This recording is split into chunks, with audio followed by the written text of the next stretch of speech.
Welcome, and thanks for joining me today on Mortgage Manager Playbook, a podcast for sales leaders who want to improve their team's sales performance and originate more loans. I'm Pat Sherlock, your host. Today we're doing a deeper dive with an interview with Stuart Vickers. Stuart has written a fabulous book, YouTube Millionaire Mastery. This is an excellent book if you're looking to get into the world of personal branding through YouTube. Stuart is well known in the digital marketing space. He is well known for his speaking at conferences and also his consulting firm.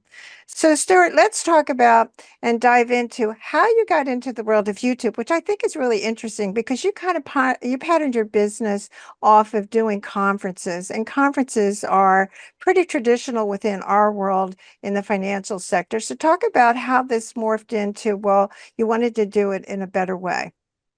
Yeah, so most of my background was in affiliate marketing, all using SEO. So basically building a website to promote products, rank for all the best type keywords. If you want a laptop, you search best laptop for mortgage salespeople, for instance. And generally you'll find quite a tailored article to you. And there was a time when Google really prioritized these kinds of small blogs that were experts on a niche subject. So my particular one was actually, ironically, all about shaving. So the best shaving brush, best safety razor. Yeah. So all those ranking really well. The website only had 100 pages on it, but it was doing solid revenue just on the commission there.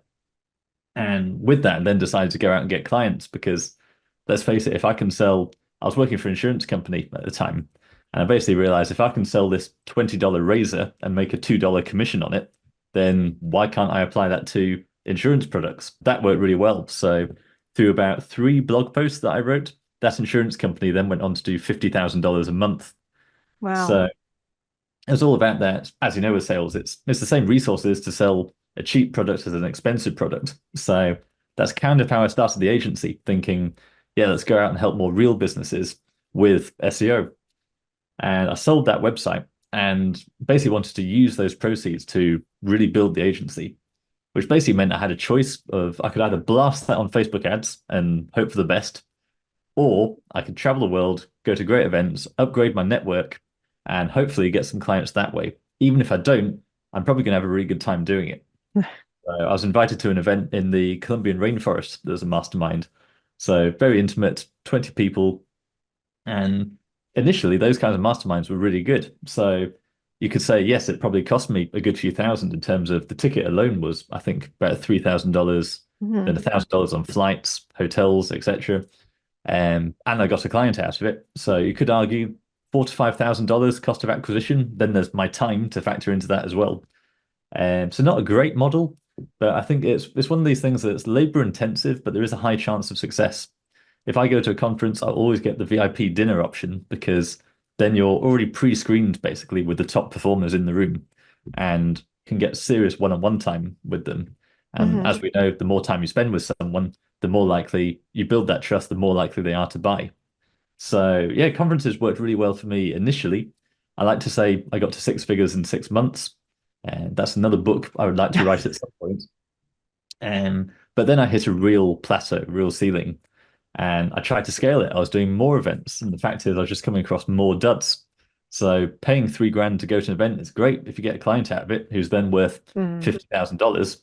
It's terrible if you spend that money, do all that work, and then don't get a client out of it. So I've been to some really big conferences where there's no intimacy whatsoever, and yeah, you're just going from booth to booth. You're not really forming any genuine connections. Mhm. Mhm. So all that really came to hub around, it was this time last year, actually, August last year. And yeah, I'd had some of these clients for a good while. And it was actually at the end of September. There's a kind of time of year when people are sort of reviewing their financials.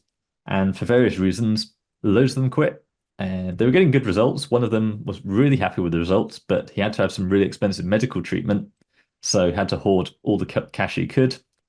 One of them, my top client, basically had a family member who basically decided they wanted to get into this field and so offered to do it for free. Checking back in, I can't see much has happened on that site in the meantime, which is a relief.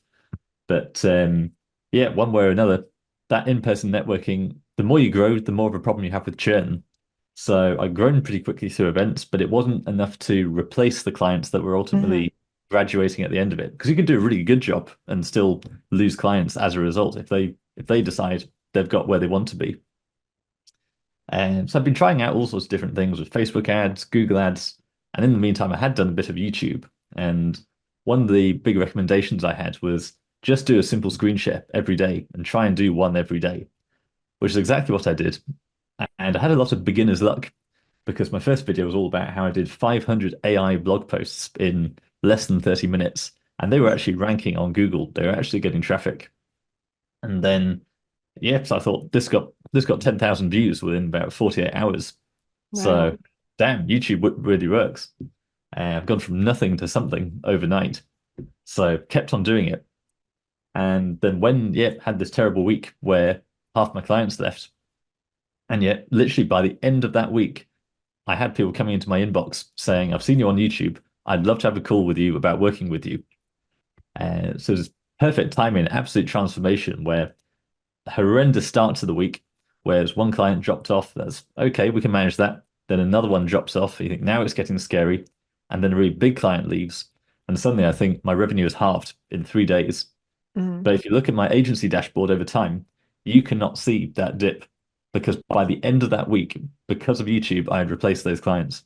Wow, what a story. I can relate to that completely. And so let's dive deeper into actually how you became successful on YouTube. And you talk a lot about the strategy of actually niching. And in other words, you emphasize that as being very important. So if someone's going to use the world of YouTube, having the right niche for long-term success, talk about what that looks like and why you were doing such basics as really screenshots of things that you did every day, essentially. Yeah, so in terms of the niche, what does your average person go onto YouTube to achieve? I mean, it's really quite broad, but it's a Hmm. very attention-driven environment Hmm. because don't hook people within the first 10 seconds. They've got 20 other options that are tailored to them in their related videos feed.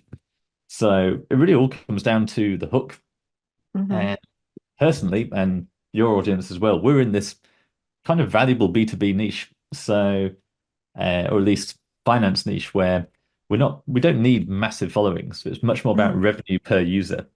So my average videos were really not getting much traction, but it was the right traction that I was getting. So yeah, in terms of niche, I mean, I always say you want some sort of high ticket offer to sell. I think so many people get on YouTube, people talk to me saying, "You're big on YouTube. Do you do well on the ad revenue then?" And I'm saying I don't care about the ad revenue. I can tell you right now, my whole time on YouTube, I've made $2,000 on the ad revenue, but I make what's the current, probably around $60,000 per month at the moment from clients that have come from YouTube. And So so, yeah, so talk about what that the strategy is to establish you as an expert is really what you were doing and sharing your information. And you make a big point in the book is that some of the stuff that you think that you're sharing may not be that wowing, but wowing to some people. And that's really how you've established your personal brand. exactly. So you really got to think about your dream customer, your dream audience. Hmm. What do they really care about? And when I say care about, I mean, yeah, is the fundamental big picture. So I can post a video that's a really detailed case study and label it with all the technical details about Right. what I'm doing here. Whereas if I just upload the video and that says, here's how I achieved this massive dream outcome, then that gets low traction. That blows up. So the purpose of the title, the thumbnail, is not really to describe the video, it's to get people to click the video and then you can ultimately serve them with the real information. So every video needs to be have this sort of shell of extreme clickbait. So think about your user. What do they really care about? What's the pain point? And it does kind Hmm. of come down to that health, wealth, relationships triangle. So I know some massive YouTubers out there who they're just vloggers, where they'll just sit and talk about controversial issues, things like that, and they get millions of views. I don't understand that model at all, Hmm. and I don't think ultimately their revenue. I know they do serious money through it, but when you look at the volume they're getting, the revenue doesn't actually look so good. Hmm. Whereas I've got a really small channel, but I'm solving this pain point for business owners of you want to rank on Google, here's how you rank on Google, and you can potentially have $1 million business without spending on paid ads. And that comes down to timescale. They want it faster, they want it cheaper.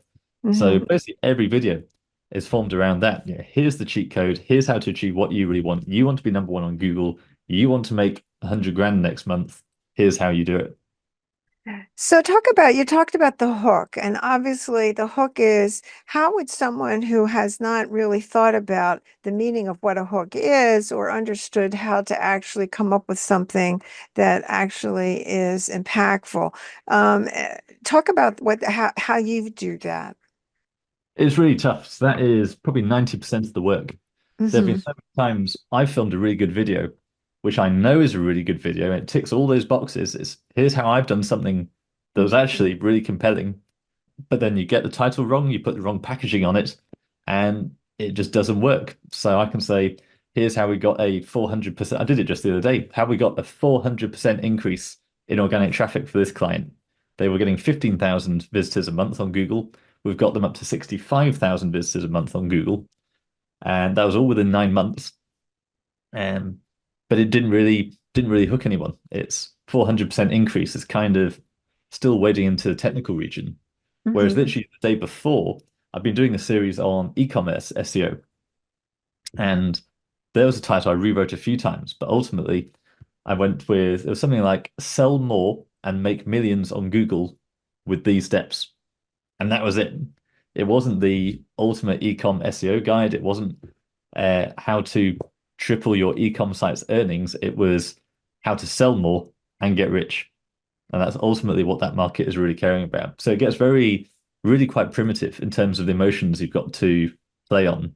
Hmm. And like I say, this doesn't detract from the video. It's still got to be good quality stuff. You want to get the watch time up in order to get that distribution. If you've only got a 30-second average view duration, your video is not going to perform. My average duration is normally between 5 and 7 minutes. Hmm. So people do stick around. And that's because the videos are actually good. And I've got to keep reminding myself of this. When you've sold the video like this, so you've got the headline, the thumbnail, you want to make sure your opening matches that. And you're saying, by the end of this video, you will learn how I achieved this or how you can achieve this. Hmm. So talk about, in other words, you say in the book that your average length of your video is 10 minutes, and then you just mentioned that they watch for basically most of it, which says something about the video. So is 10 minutes, have you found that that is the magic number, or in other words, not a 2-minute video for sure, it's too short. Yeah, I found 10 minutes is the happy medium, and that happens by accident every single time. Hmm. When I don't even script my videos. I have a vague idea of what I'm saying, a vague idea of structure. But I get to this point towards the end where I feel like I've kind of said all I need to say. I'm tailing off, so I do a little outro, stop the recording, and it'll be somewhere between 7 and 15 minutes. And that just happens every time. Hmm. Now, there have been times I've tried to go deep and do a half hour, an hour long video, and you don't really see that much of a change in the metrics. So Hmm. generally, I would rather do 5, 10 minute videos than 1 hour long video. And that's not a limitation. So Hmm. if you feel like you've got a really good piece of content, then by all means, upload it all in one. But yeah, equally, don't be afraid to break it up into smaller sections. So you talk about also that really what you've done is taken screenshots and then you're talking about the screenshots. So you're not having to spend zillions putting it together. You really are doing screenshots and then talking about how impact, whether it saves money or makes something cheaper. And you have found I think there's sometimes the opinion that it needs to be some grand event when in fact of the matter is you're doing screenshots really is what it's you're doing because you're instructing. You're basically instructing. Exactly. So it's live screen shares. Think of it almost like doing a webinar. Yeah. Basically, marketers are obsessed with webinars, and Hmm. then they get a bit confused about YouTube, thinking you need this perfect setup. Right. Yeah, now I've got my nice microphone and my nice backdrop. All of this has only happened in the last 3 months. Most of my YouTube success was I was actually in my living room in front of a painting. Uh, did I use my phone camera at the time? I think I was using the phone camera, but basic laptop microphone. Hmm. And actually, that first video that did really well, I made a complete mistake. I wasn't used to the video editing software, and I exported the wrong video quality. So it was 480p, something like that. Hmm. So it's very blurry. And I got a load of comments all saying, someone said, was this recorded on a Casio calculator? Uh, all this abuse basically saying about why you uploaded such terrible quality, which was all brilliant because it was great for the algorithm. All that engagement that helped that video to blow up. And you also talk about the most important, obviously, besides the hook, which is really the attraction line of why they should watch your video. But you also talk about the most important point is to be consistent. So you do it every day in essence, but you record it really once and then you're now loading it for every day. It's the way you talked about in the book. Is that what you would suggest as for someone that really has not done the YouTube world?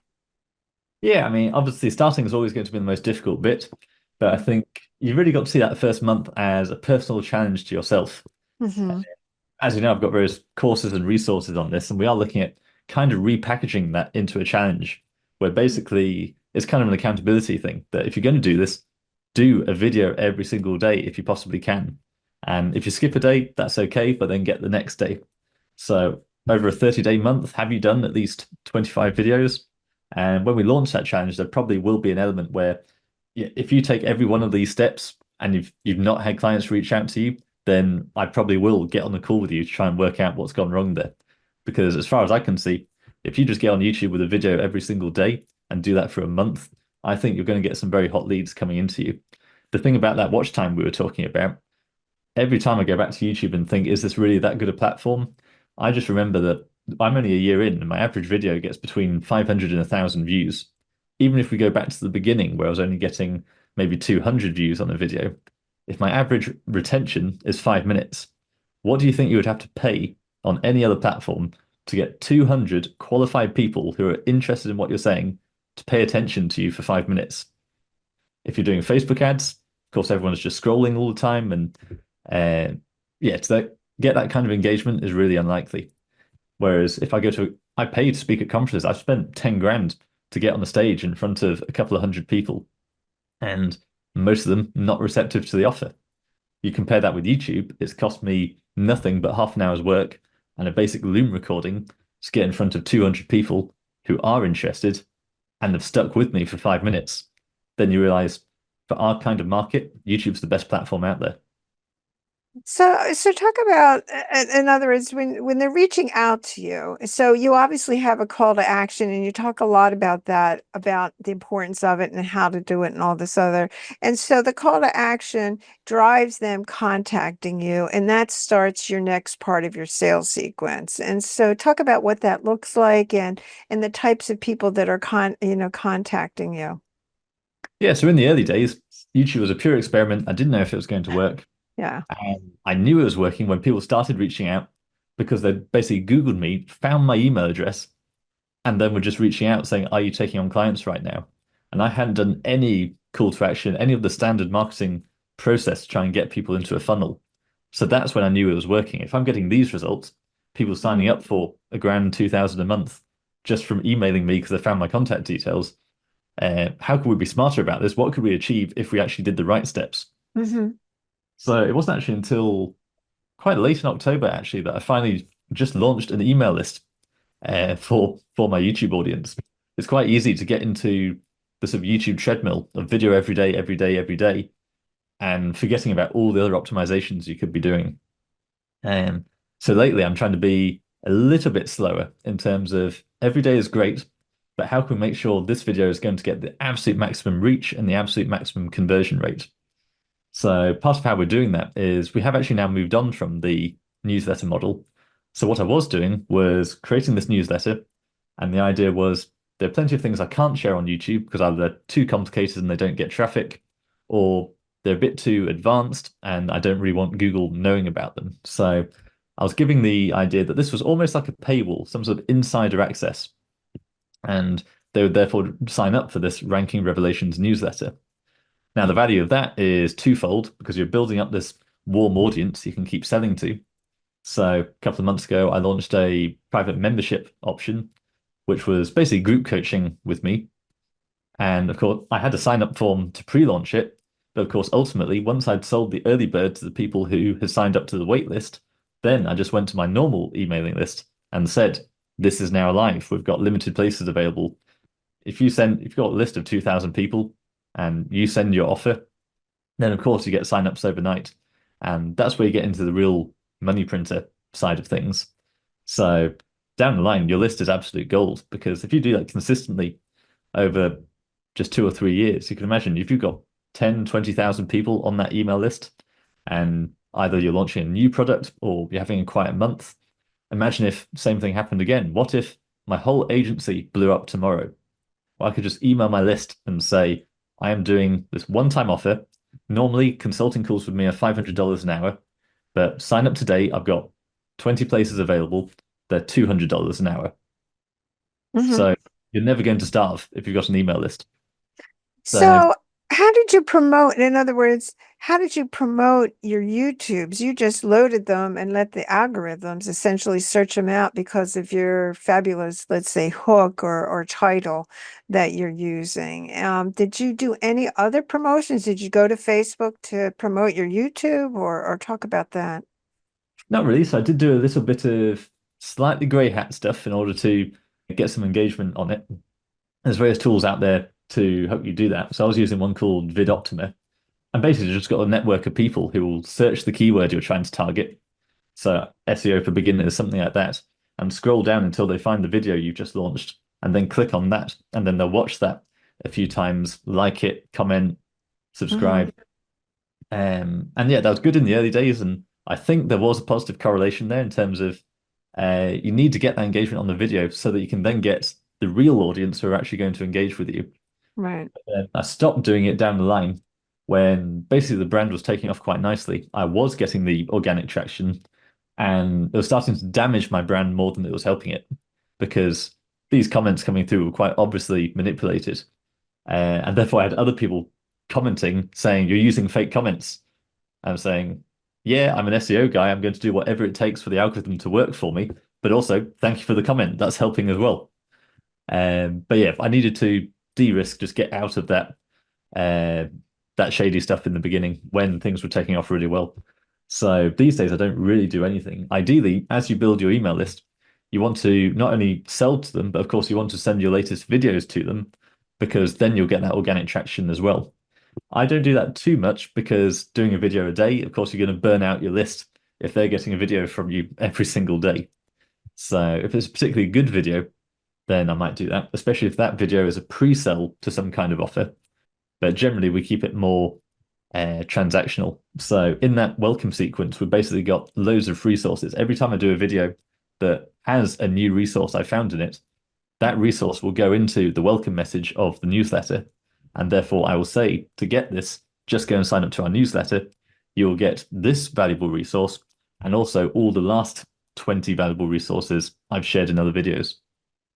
Yeah, that's smart. So talk about, I guess, from the standpoint of the mistakes, if you had to do it over again, and obviously the issue is the recording of the videos. And so you aren't doing them obviously every day. You bunch them together, is what I read in the book, and which makes sense. And so talk about what you've learned that if you had to do it over again, that you would do, and the types of mistakes people make, and then also about you recording every day is really tough to do. So if you can do it once in a block of time, it works better. It is. So, yeah, most of these things are a mindset issue, Hmm. which I've encountered as well in August. Obviously, everyone's on the holiday, no one's really watching videos anymore.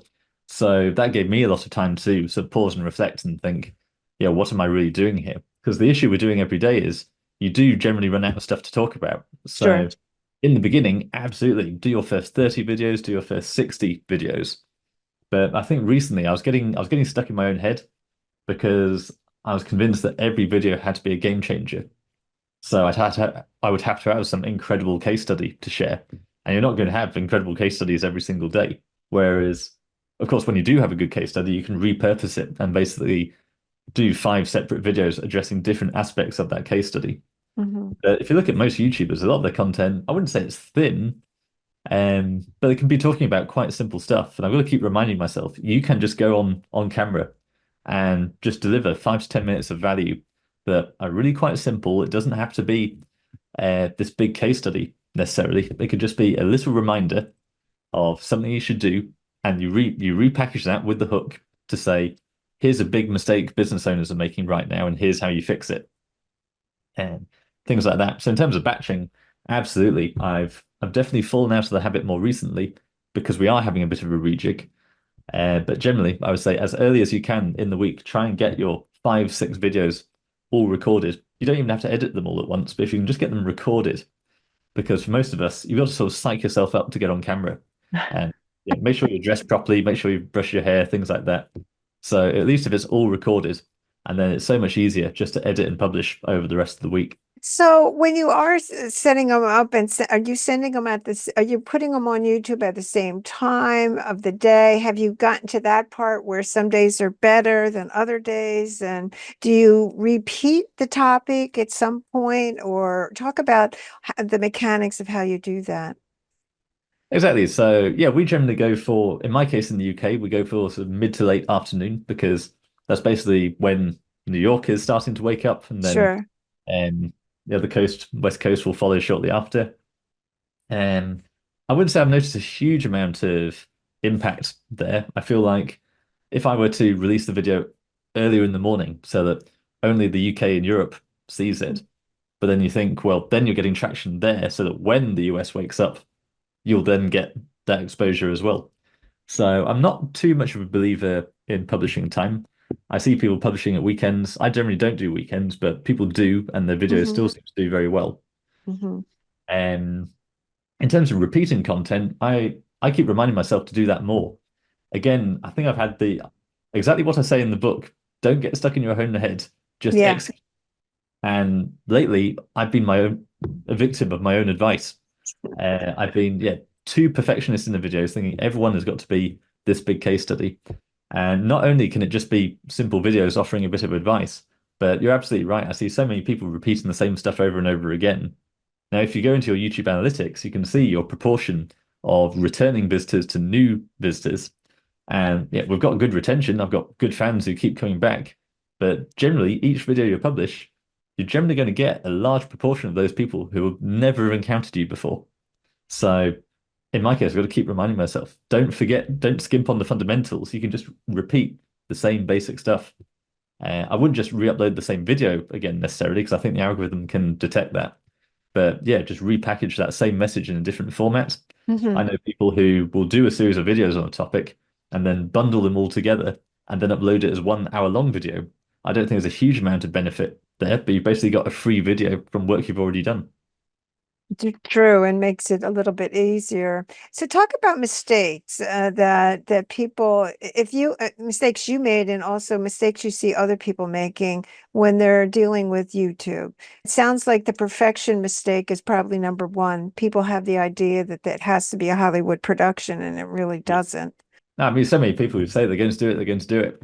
And then it's a month later. Have you done it? No, not done a single video yet. Yeah. Um, Whereas on the flip side, you see some people who get into that mindset of, I just need to do a simple screen share every day, and then they dominate and they're overtaking me. So yeah, it's definitely that execution argument. I think personally, more recently I've been focusing, like I say, much more on conversion and basically making sure that thinking much more about the funnel, basically. So if I think about that first video I did that got 10,000 views, I didn't do any sort of lead generation around that. So I got some subscribers out of it, but that was kind of it. So of those 10,000 people who watched those videos, how many of those am I still in touch with? Probably not that many. Whereas what I'm trying to do now is basically make sure every video has got a kind of a funnel to it. So we're not doing the newsletter so much anymore. Instead, I'm basically thinking around pillars of content I want to address. So one example is YouTube itself. Now I'm doing much more of the coaching and teaching around YouTube. I've got my YouTube course that I want to sell, and therefore I'm going to be doing a load of YouTube content on YouTube. So imagine if I do 10 videos all on how to sell your service business on YouTube. And then between those two, to join the dots, you want that free lead magnet. So you create that free resource that basically adds value, gives them something to look forward to, something that's actually gets them on the way to get started, but then kind of relies on the course for those who want to take it to the next level. So what I'm basically saying here is if I do these 10 videos all on YouTube, then, well, I did an experiment on this the other day. So I did a case study on how I've recently built a one-page lead generation website. It's for a particular kind of financial product. And it's one of these grudge purchases. People who need that product. They can't get out of it. I got that page. It's a very small website, but that one page I got to number one on Google for that product. And that goes straight through to another provider. I get a decent commission on that. So the first month that this website was actually monetized and connected with that partner, I made $5,000 in customer lifetime value. So I did the video on it. Now, 6 months ago, I had just done the video and I would maybe have had some sort of resource for them in the newsletter. Instead, this time, I said, I'm going to do you a free course on everything I did to make this website a success. And you can sign up to the pre-launch here. It's going to be a paid course down the line, but if you're on the pre-launch, you will get it for free. That sign up got a 10% opt-in rate. So the video got 3,500 views, and we therefore get 350 signups from it. Wow. So that's much better. When you think in those terms of I've got Mhm. this paid offer that's worth this, I've got this free offer to get people into the funnel, and then I've got the YouTube video basically promoting both and that's getting all the reach. So you get 10% into basically I want every video I make to get an opt-in rate of 10%, then ultimately sell probably 20 to 30% of those leads on the paid offer. So Hmm. hypothetically, it comes down to how can I get paid most per video? So if I want to make $2,000 or $3,000 per video from that offer, what does that need to look like? What does that paid offer need to look like? How do I turn that into a free lead magnet to bridge that gap and get people into my funnel? And therefore, what should the video be that says how to achieve this massive great result? Here's the free resource. And if you want to take it further, there's this paid offer. Right. So talk about before we end today for the commission salesperson and how and obviously a commission salesperson's working under a corporate entity and they are obviously in the same boat as everybody is. You're always looking for customers. And so what would be the first steps that you think, like, again, a commission loan officer who is working in a corporate environment? Yeah, I mean, I think there has to be a degree of is the corporate environment okay with you building a little bit of a personal brand representing yourself in that way? Sure. But once you've got that, fundamentally, it comes down to what are those pain points of my ideal Right. customer profile, if you like? So, and therefore, what are the sort of, dare I say it, the clickbait headlines you can spawn off that? So, yeah, what do homeowners get wrong when they're applying for a loan, or how to get Sure. approved or double your chance of success approving for a loan? What are the biggest mistakes people make when applying Hmm. for a loan? So yeah, pretty much, it's very noticeable now that people use YouTube as their regular television now. I do it too. You get up in the morning and think, I could watch normal terrestrial TV, there's nothing on. Or if I go onto YouTube, there's now a lot of really good quality content on there that's tailored to everything I enjoy. Right. And so my cats recently had kittens, and therefore you start searching these questions, and therefore the algorithm starts giving me more Right. content around this topic. So if someone's been going to YouTube to try and work out financial planning, uh, ultimately it does come down to the sort of make money online, how to get rich is kind of the biggest market there. But even in terms of how to get your dream house or how to afford your dream house, how to get your dream house faster, that could well be a good funnel for you there. Good point. And my last question, when you look at the future of this, and you've just really done it in the last almost 2 years, what do you see going on with the world of YouTube? If you had to say the future and how that relates to selling. Yeah, so most people say that YouTube now is like blogging 10 years ago, and I'd probably agree with that. Even though I'm still an SEO, still getting results with blogging, it's not easy. It's not just publish a blog post and suddenly you build a brand. Whereas YouTube, it kind of is. So Mhm. to get back to your previous question, I even think people who are just wanting to get an employed job, basically, why don't you build a bit of a personal brand? Because if you're a designer and you do 50 videos all about design principles, Yeah. then there's a good chance you're going to pick up people who want to hire you, whether it's full-time, freelance, whatever. So I think that kind of experts getting on YouTube delivering how-to content, I think that's only going to grow for the foreseeable. I think there is a threat, as every industry is worried about AI right now. Yeah. There is this whole scheme of let's pump out a million AI videos I think in terms of that kind of instructional content, then I think that's going to be the last thing to be touched because yeah, we've just had an in-depth conversation about how to dominate YouTube and sell with YouTube.